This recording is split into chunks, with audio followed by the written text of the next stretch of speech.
Yeah, absolutely. I think the Lions really are going to want to avenge what happened last year. Jalen Hurts and the Eagles, in one of the rare games where the Lions weren't competitive, put a hurting on the Lions. I think dropped 44 on the Lions defense. So it'll be a true test to see if the defensive line can stop a run-heavy football team. I think that the Eagles are trending in the right direction with quarterback Jalen Hurts, and they have a stout running game that they can lean on.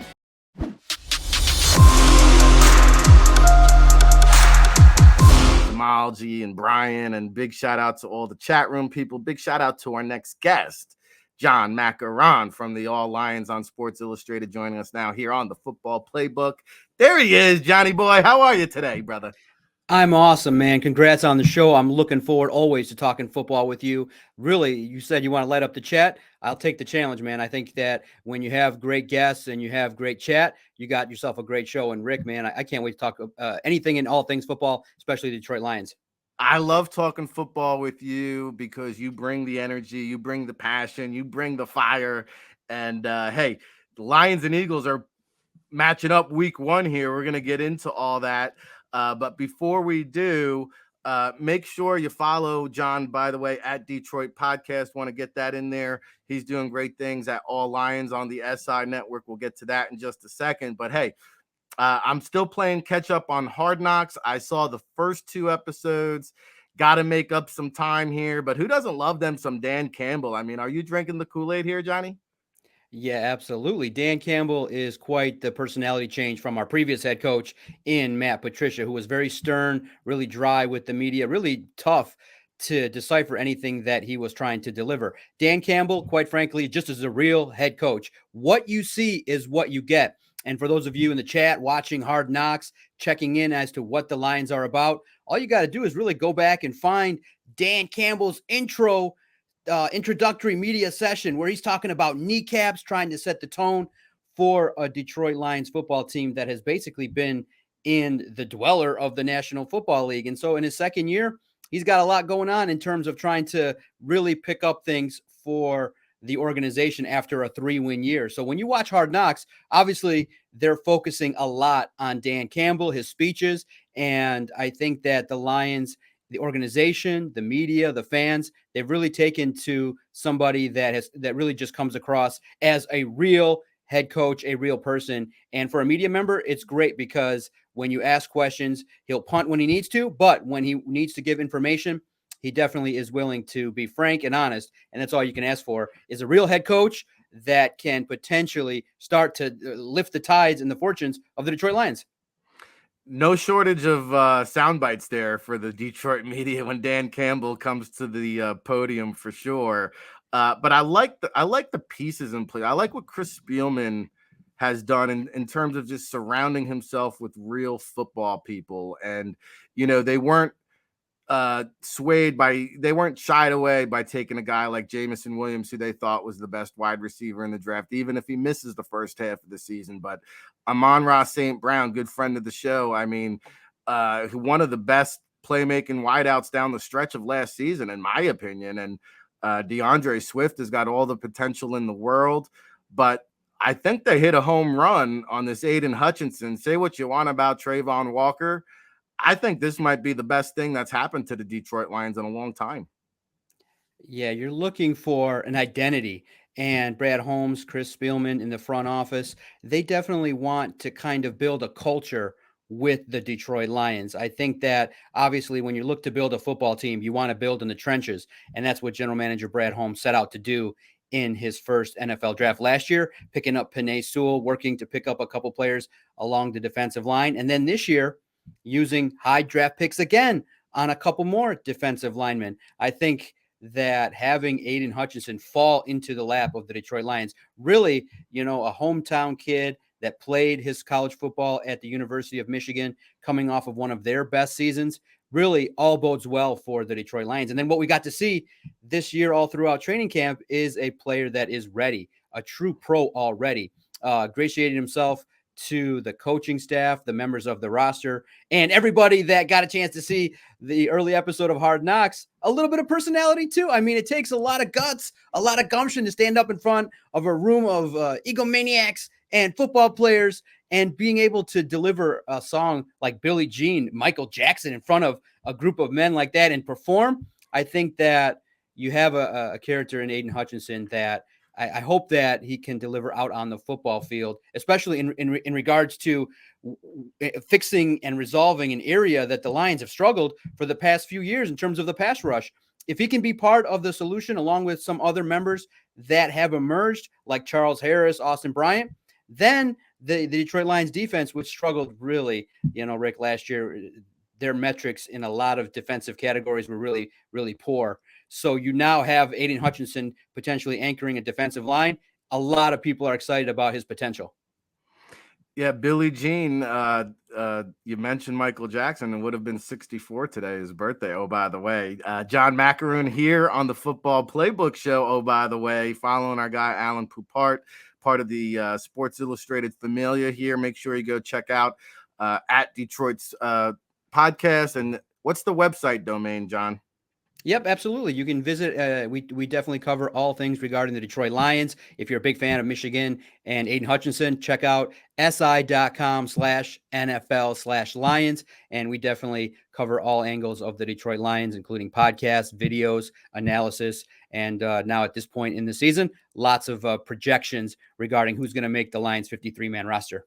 Yeah, Johnny's rip-roaring ready to go. You mentioned Penei Sewell, who I forgot about for a second there. And I remember going to Oregon his sophomore season when the Ducks offensive line, they had about 5 or 6 guys on 53-man rosters that year. But I was down on the field and I saw a wild man just bullying his fellow offensive line mates and even knocking them into the ground during the pregame, his own teammates. And I said, who is this guy? And it was Penei Sewell. He was like a Samoan warrior out there just firing up his team. And I said, buckle up. This guy can play for me any day. And I think that's what you're getting. You're getting that Dan Campbell intensity, that tenacity that Sewell and Hutchinson bring to the table. And they, no doubt about it, upgraded the talent pool on this roster from top to bottom. So I'm sure you'll be unveiling your updated 53-man Lions projection if you haven't already. Give us a guy that might be a surprise cut, or give us a guy that might be a surprise make it on the 53-man roster, or give us one of both. Yeah, absolutely. I think the Lions roster, really, when you look at it, it's one of the youngest football teams. So that's why when people and pundits and people that are peeking into the Lions are wondering what's the ceiling for a team like this, I'm thinking in the neighborhood of 6 to 8 wins. The offense has certainly improved by and large, like you said, with Penei Sewell and an offensive line that I think is going to be very talented. Now, when you look at this roster, it's very young, and I think it was done for a reason. They want these players to learn and to understand Dan Campbell's system. And a player that I think embodies that is wide receiver Tom Kennedy. Now, he has the really a tough situation being a wide receiver because the top of that depth chart is really stout in regards to Amon-Ra St. Brown, DJ Chark, and Josh Reynolds. And you still have Jamison Williams, who's going to return at some point in the middle of the season. But Tom Kennedy, throughout the preseason, embodies everything that Dan Campbell and this organization wants. When the lights are on, you perform. Each and every practice, even though he's undersized, is a player that contributed, was a player that made plays, and was on the receiving end of a couple touchdowns in the preseason. So I have him in my projection making the roster over the likes of a Trinity Benson. Now, a surprise cut, I just think that when you look at what's going on, the talk this morning, Rick, has been just the highlighting the play of the backup quarterbacks. It's just been abysmal, horrible. And so many people are wondering which of the two backup quarterbacks could be let go. Now, both David Blau and Tim Boyle had an opportunity to get significant reps against the Steelers, and both really did not perform well. So they could end up cutting one or both here in the next 48 hours. In my bold 53-man projection, I just had the Lions right now going into the season with one quarterback, and then this week looking along the waiver wire for anybody, whether it be Mason Rudolph,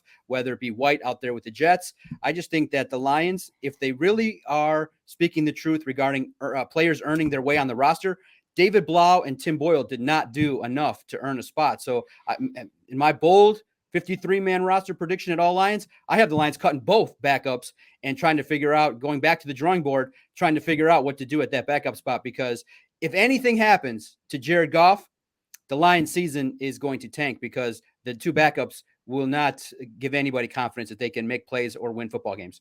No, that's interesting. And I thought Boyle kind of blew it because he got benched there in the first half. They bring in Blau out of Purdue, the one-time quarterback of Cradle of Quarterback University.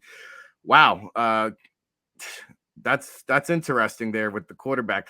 My guy Tom Kennedy out of Bryant, though, from Rhode Island. I mean, this guy, all he does is make plays. All he does is show up, go to work. I mean, how does he not make the roster? So I'd love to see him make the squad. And if he doesn't, I would imagine somebody's going to snatch him up in a heartbeat. All right, I want to get your thoughts on how the Lions stack up with the Eagles week 1. Before I do, what's your thoughts on the Mitchell Trubisky and Kenny Pickett quarterback competition? You mentioned Mason Rudolph, who I think is kind of the odd man out, but we saw it last night. Seems like it's leaning towards Trubisky. Would you do the same, or what's your thought? Yeah, generally speaking, my philosophy has always been to let young quarterbacks sit for a year minimum, because there's such a lot going on in the league in terms of learning a playbook. It's not so much the plays, it's the terminology. The terminology is slightly different than what a lot of these young athletes are exposed to in college. And so to lead a group of men, I just think you need that veteran experience. Now, in this day and age, though, it just sometimes doesn't happen because you see the likes of a Justin Herbert or a Patrick Mahomes, who, when they do get their opportunity, tend to shine. So then you naturally question, why weren't they out there sooner?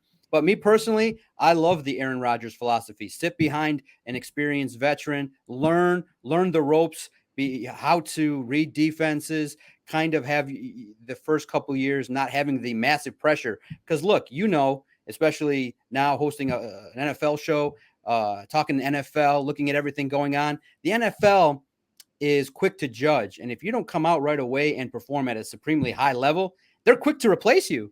And so I just think that I've been impressed with what I've seen from Kenny Pickett. I think a natural fit for the Pittsburgh Steelers organization, but why expose him to all the, could you imagine you're Kenny Pickett and you're tasked with replacing Ben Roethlisberger?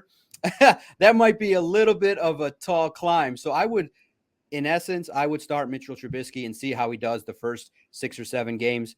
Look, the Steelers program is established, so I think that Trubisky can find some success. And if he doesn't, if it's a little bit rocky, maybe you then go to the bullpen and pick up Kenny Pickett later in the year. But I'm always of the opinion that the psyche of young quarterbacks is so fragile already that if they get out there too soon and they struggle, then potentially their ceiling may be diminished and you may end up not having the same level of success that you should. So I would start Trubisky, but look out, NFL. I think Pickett has a lot to prove, especially if he's one of those guys with a great mental mindset and he wants to prove everybody wrong who talked and dissed him about his hand size.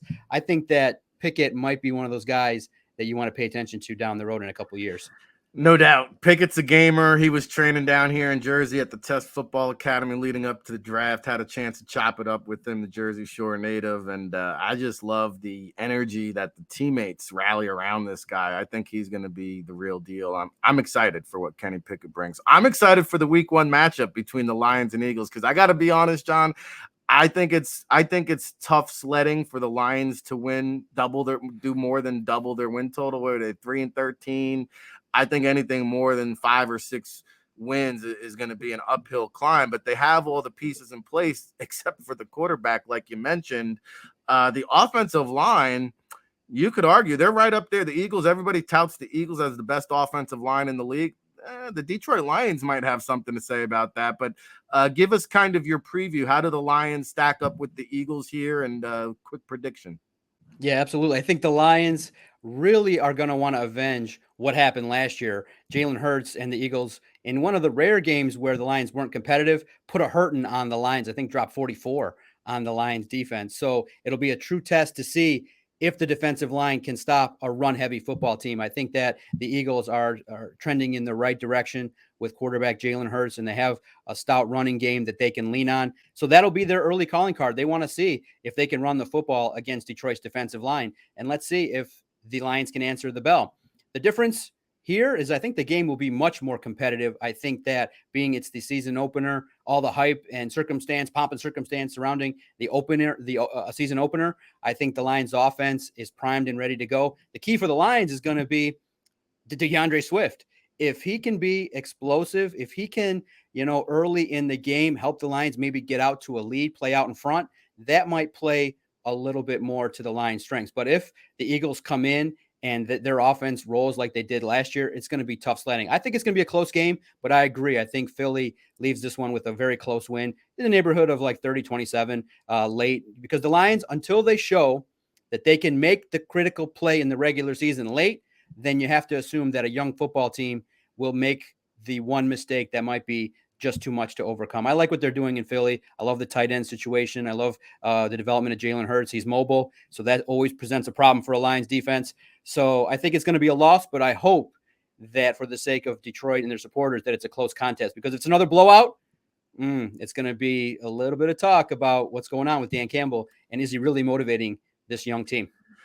Well, I think it'll be a close competitive game. I think the Lions will be in a lot of close competitive games. And I got a flashback to the Deuce Staley scene, who's now with the Lions as the offensive coordinator, I believe. And there's a moment in Hard Knocks when he's in the running back room, I believe, with DeAndre Swift. And he says, look, dude, you have a chance to be something special in this league. Like, stop cutting it outside, plant your foot, get upfield, and you're going to make some noise. And I remember they flashed to the game action, and like, he even called them out on the side, like, get upfield.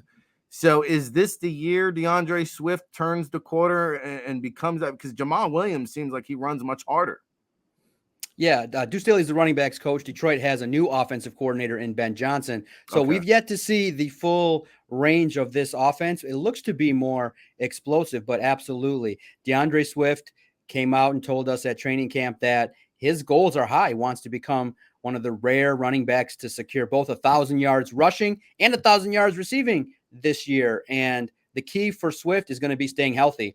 Obviously, the Philadelphia native is somebody that people are paying attention to, might give the Eagles defense a little bit of fits. I think his skill set is probably, if you look at a comparison, is the likes of Alvin Kamara, somebody that can be used out of the backfield. But in terms of the Lions running backs, I think that there's been a tough competition behind Swift and Jamal Williams and Craig Reynolds. And look to, at All Lions, I had an opportunity to catch up with veteran Justin Jackson, who was cut from the Chargers. And I really liked what he displayed. I think that getting cut and not having the opportunity to finish out with the Chargers gave him a new perspective that, hey, you know what? Your opportunities are limited. And he came and performed very well. I think he comes in and understands what the Lions are trying to accomplish. So that's going to be one of those interesting decisions that the Lions make. Do they keep him or a player that's more adept at special teams like a Godwin Igwebuike? But in regards to Swift, I think that using him out of the backfield and really keeping him involved, and then really running behind this offensive line, if he can listen to the running backs coach and Deuce Staley, who's very passionate, and really find the holes and not be willing to kind of maybe give up those extra 3-4 yards by going out of bounds, then look for him to have a great season. I think he's poised. They've limited his contact in training camp. He's bulked up massively. I think he's ready for the grind. He's been challenged by the coaches to be more durable. This could be the year. If you're a fantasy player, if you haven't had your draft yet, look for DeAndre Swift, especially in PPR leagues. All right, we shall see. Deuce Staley, by the way, I think is somebody who is head coaching material all the way. So we'll be keeping tabs there.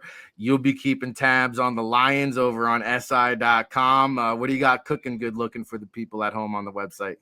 Absolutely. Every single day, all day, we love covering the National Football League. It's a true honor to be able to come from where we did in the podcast world and work our way up in the media to cover the Detroit Lions on the beat. And we're there. We cover the Lions, everything involved with the Lions, video analysis, highlights, speculation, looking at who potential the next backup quarterback is going to be, season projections. We got it all. And I think those that have come and found us have found that we are local guys that are on the scene and really look to cover the Detroit Lions from all angles. And in this new era, I'm definitely feeling satisfied and grateful for the opportunity to come on your show, talk football, and to be around the Detroit Lions, because it has the feel of a new era.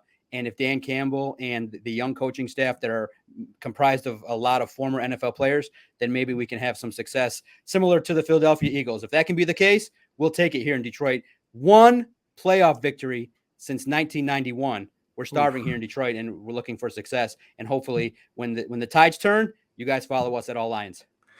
Well, hey, we'll be looking forward to it, man. Make sure you go follow John at Detroit Podcast. I'm sure we'll have you back here on the show, John. Thanks for hopping on and making the Football Playbook first show a success here. We'll be back with our guy, Aaron Schatz from Football Outsiders here on the Football Playbook, joining us, taking you up to the 12 o'clock hour. We'll be back right after this.